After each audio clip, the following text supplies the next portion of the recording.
Hi hello வணக்கம் தமிழ் சொந்தங்களே. நான் உங்கள் சக்தி. சில தினங்களுக்கு முன்பு தமிழக திரைப்பட இயக்குனர் கரு பழனியப்பன் அவர்கள் ஒரு திமுக மேடையில் பேசியது தனிப்பட்ட வாழ்க்கையை பற்றி பேசியிருந்தார்.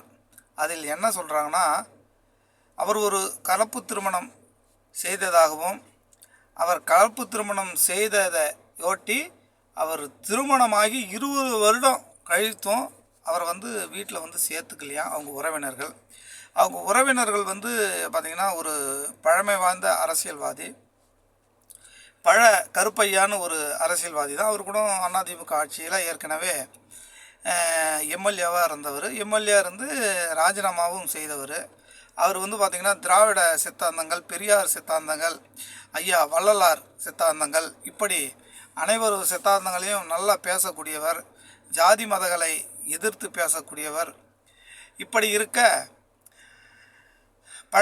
கருப்பையா அவர்களின் அண்ணன் பையன்தான் பார்த்திங்கன்னா கரு பழனியப்பன் அவர்கள். அவர் ஜாதி கடந்து திருமணம் செய்ததால் அவர் வீட்டுக்குள்ளே விடலைன்னு சொல்லிட்டு ஒரு குற்றச்சாட்டை வச்சுருந்தாங்க. அதை தொடர்ந்து சவுத் பீட் என்ற ஒரு யூடியூப் சேனல் அவரை போய் பேட்டி எடுக்கிறாங்க. அப்போ பேட்டி எடுக்கும்போது பாருங்கள் அது யாருன்னு.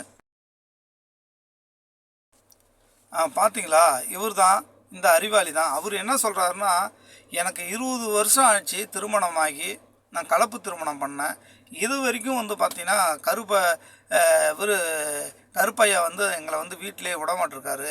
ஏன் இதுவும் கேட்க போனால், எங்கள் அப்பாவையே என் திருமணத்துக்கு போகக்கூடாது, அப்படி போனேன்னா என் வீட்டுக்கு வரக்கூடாது, அப்படி உன் பையனுக்கு என்னை மீறி நீ திருமணம் பண்ணி வச்சிட்டியா அப்படின்னு சொல்லிட்டு ஒரு சாதிய வன்மத்தில் பேசியிருந்தாங்க.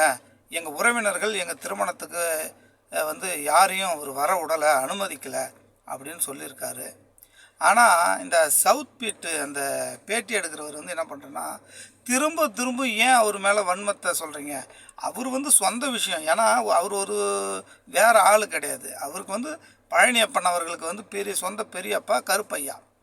அவர் மேலே ஒரு குற்றச்சாட்டு வைக்கிறாரு. நீ குற்றச்சாட்டு வைக்கும்போது நீ என்ன பண்ணணும், நீ அவர்கிட்ட போயிட்டு ஏன் உங்கள் அண்ணன் பையன் கலப்பு திருமணம் பண்ணனதுக்காக நீங்கள் ஏன் அவரை வீட்டுக்குள்ளே விடலைன்னு சொல்லி கேட்காத, இவரையே நோண்டி நோண்டி இவர் பெரிய அறிவாளி மாரி இவர் கேள்வி கேட்டுக்கிட்டே இருக்கிறாரு இந்த சவுத் பீட்டு அந்த நிறுவர்.